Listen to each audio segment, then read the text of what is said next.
Furniture വിപണന രംഗത്ത് 13 വർഷത്തിലധികം നിലമ്പൂരിൽ പുതുമയുടെ പ്രൗഢ വിസ്മയം ഒരുക്കിക്കൊണ്ട് വിശ്വസ്തയോടെ പ്രവർത്തിച്ചു വരുന്ന ന്യൂ രാജധാനി ഫർണിച്ചർ കീർത്തിപ്പടി നിലമ്പൂർ.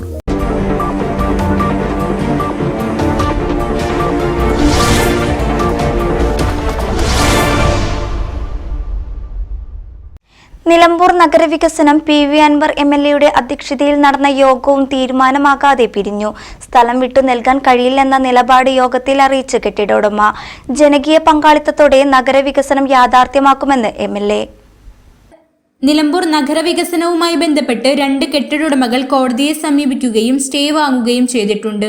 ഈ ഭാഗത്ത് സ്ഥലം ലഭ്യമാകാത്തതിനാൽ നഗരവികസന പ്രവൃത്തികൾ പൂർത്തീകരിക്കാൻ വൈകുന്ന സാഹചര്യത്തിലാണ് കോടതിയിൽ നിന്നും സ്റ്റേ വാങ്ങിയ കെട്ടിടuടമയെ ഉൾപ്പെടുത്തി യോഗം ചേർന്നത്.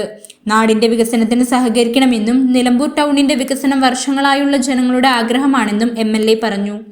സർക്കാരിൽ കാര്യങ്ങൾ ധരിപ്പിച്ചാണ് ഫണ്ട് ലഭ്യമാക്കിയത്. അതിനുശേഷമാണ് എല്ലാവരുമായി ചർച്ച നടത്തി നഗരവികസനം ആരംഭിച്ചത്.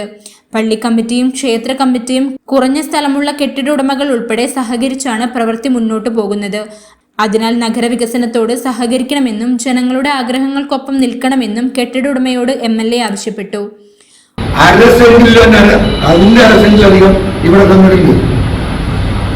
അങ്ങനെ ഓരോരുത്തരും തന്നാണ്. അപ്പൊ അത് ഒരിക്കലും നിങ്ങളത് ചെയ്തത് ശരിയല്ല. നിങ്ങളെപ്പോലെ ഭാഗത്തു നിന്നവരുണ്ടായി വ്യക്തിപരമായിട്ടുണ്ടോ ഞാനൊരു എം.എൽ.എ. നിൽക്കല്ല പറയും.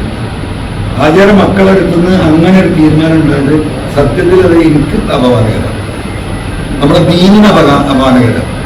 ഇപ്പൊ പൂക്കോട്ടുകാട് അങ്ങാടി മുഴുവൻ വീതി കിട്ടി. അവിടെ പള്ളിന്റെ സാധനം ഇങ്ങനെ കിട്ടി.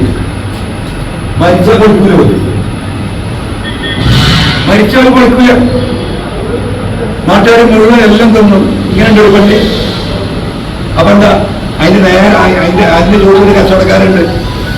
ആ കച്ചവടക്കാരൻ പള്ളി കമ്മിറ്റിയായിട്ട് ബന്ധപ്പെട്ട അവസാനം കളക്ടറെടുത്ത് ഓർഡർ വാങ്ങി പൊളിച്ചു കഴിഞ്ഞാണ്. അപ്പോ ഇത് ഇതൊക്കെ നാട്ടിലുള്ളത് തന്നെയാണ്. പക്ഷെ ഇതിലപ്പുറം അമ്മായിട്ട് ഞങ്ങൾ എടുത്തോളൂ എന്ന് പറഞ്ഞവരാണ് ഈ നാടിന്റെ വികസനത്തിന് ആളുകൾ കൂടെ നിൽക്കുന്നത്. ഒരു കാരണവശാലും ഭൂമി വിട്ടു നൽകാൻ കഴിയില്ലെന്ന് കെട്ടിട ഉടമയും വ്യക്തമാക്കി. കെട്ടിടത്തിനുള്ളിൽ പ്രവർത്തിക്കുന്ന വസ്ത്ര സ്ഥാപനം തങ്ങളുടെ ഉപജീവന മാർഗമാണെന്നും കെട്ടിട ഉടമ അറിയിച്ചു.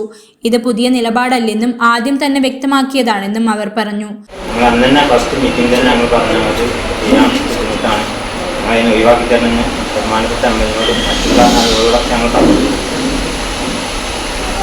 ആദ്യത്തെ മീറ്റിംഗിൽ തന്നെ ഞങ്ങൾ പറഞ്ഞതാണ്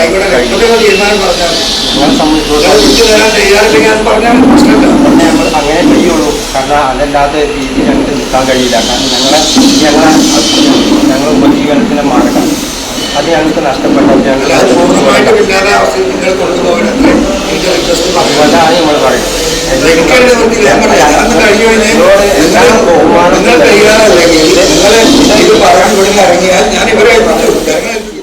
ഇതോടെ യോഗം തീരുമാനമാകാതെ പിരിഞ്ഞു. നഗരവികസനം യാഥാർത്ഥ്യമാക്കുന്ന കാര്യം ജനങ്ങൾ വിടുകയാണെന്നും പി.വി. അൻവർ എം.എൽ.എ. പറഞ്ഞു. നഗരസഭ ഇക്കാര്യത്തിൽ ശക്തമായ നടപടികൾ സ്വീകരിക്കണമെന്നും യോഗത്തിൽ പങ്കെടുത്തവർ പറഞ്ഞു. നഗരവികസനത്തിന് എതിരെ നിൽക്കുന്ന സ്ഥാപനത്തിനെതിരെ ജനകീയ സമരങ്ങൾ ഉണ്ടാകുമെന്ന സൂചനയും യോഗത്തിൽ ഉണ്ടായിരുന്നു.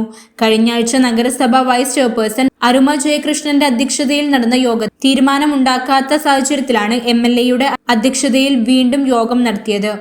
നഗരസഭാ chairman Mattummal Saleem, vice chairperson Aruma Jayakrishnan, Skariah Kinamthoppil, P M. Basheer, Vinod P. Menon, U. Narendran, Shafeeq Nilambur, M A. Vittaj, T. Haridasan, Parunthan Naushad, Abdul Rahman, George Thomas, Poolakkal Abdutty, E K. Shoukath Ali, Suresh Mohan, Lal Joseph എന്നിവർ സംസാരിച്ചു.